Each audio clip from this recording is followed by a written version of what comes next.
What is going on, guys? It's Bucky and welcome to your 31st tutorial. And in this tutorial I'm going to be talking about something that every single computer science student on earth just absolutely hates, and that is called recursion. Now this is a topic that's somewhat confusing, but I'm going to try to make it really simple for you guys. So what recursion is the idea that a function can call itself. Pretty weird, huh? So you know how like in main we could call another function called Bucky and Bucky would print something out on the screen? Well, recursion is the idea that Bucky could call Bucky. That's interesting. So let's go ahead and take a look at this right now.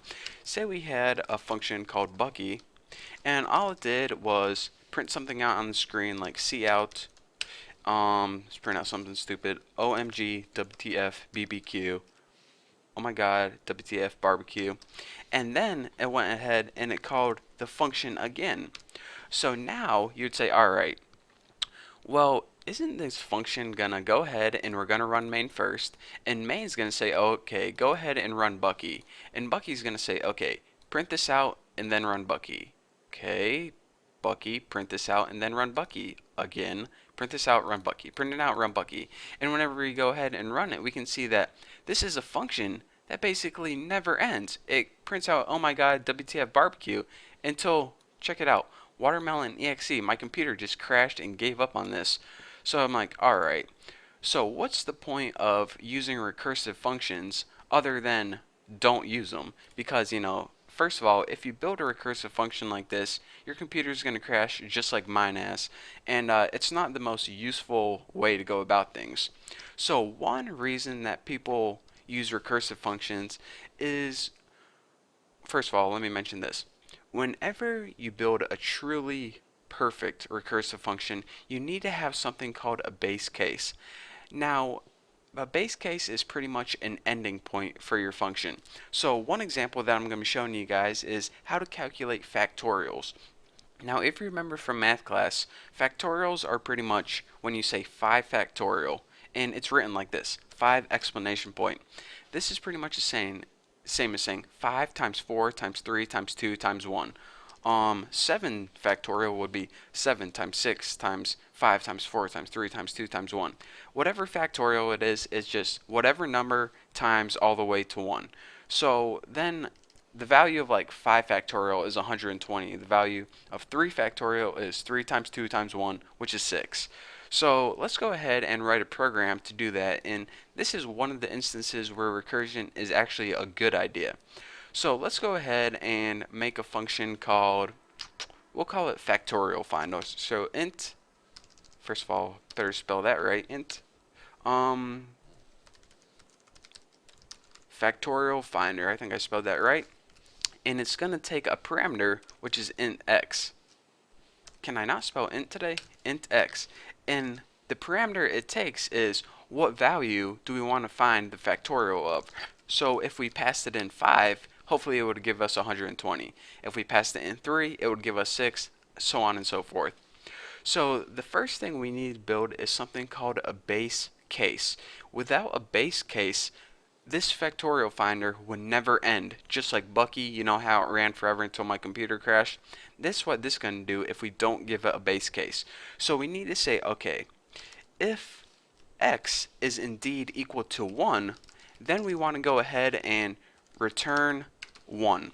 So whenever you return something, remember your function ends, and that's the point that we're trying to get to. So in order to do this, we're going to assume that they're going to be passing in numbers other than 1. So we're going to go ahead and do this.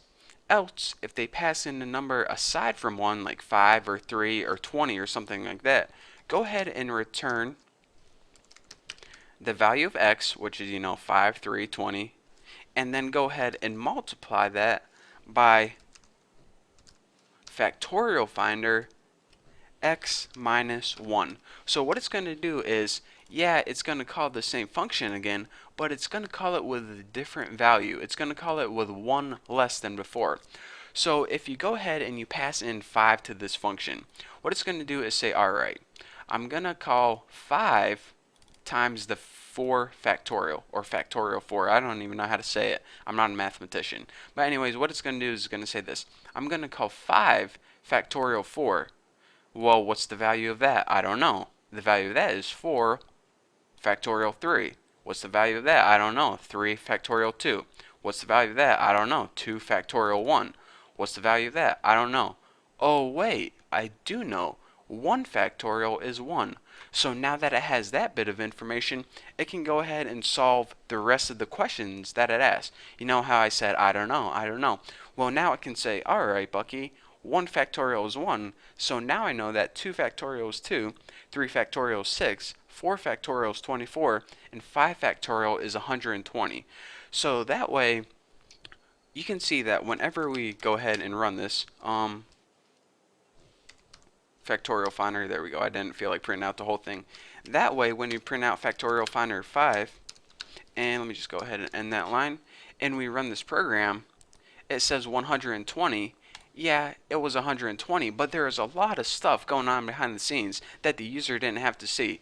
What it did is said, alright, it ran this function like 5 different times searching for 5 factorial, and then it called it again searching for 4 factorial, then it did again searching for 3, 2, and finally when it got to 1, it could answer all the rest of those questions. So this is how you can use recursive functions in a useful way. Again, a recursive function is just using the function inside the function body itself.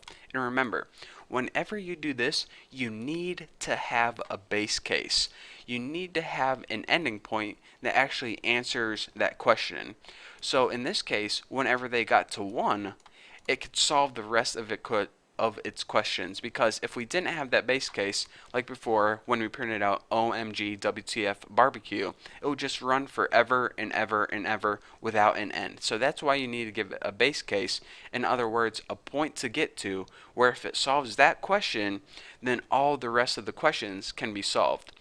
So again, you guys can probably see why people hate recursive functions, but why sometimes you actually need it, because there's a lot of stuff going on behind the scenes that we don't get to look at, but we just have to, assume in theory that this is going to work. So it's a little bit different than regular programming in the fact that you don't explicitly call a function like this, that a function is going to call a function for you however many times it needs to. So there's a lot of theoretical programming that you need to think of, and a lot of different things that can go wrong with recursive functions. So that's why I wanted to show you guys a quick example of the bad way to use recursive functions and the useful way to use recursive functions. But now that I taught you guys that tutorial, we can finally, get over recursive functions. You will be happy to know that I don't use recursive functions a lot in programming, and we're probably going to be, done dealing with them for a while. But, it was a topic that we definitely couldn't skip, and now that you watched this tutorial, I'm glad I taught it to you guys. So thank you guys for watching. Don't forget to subscribe, and don't forget to put a base case in your recursive functions, or else your guys' computer is going to crash. So thank you guys. Don't forget to subscribe, and I'll see you in the next video.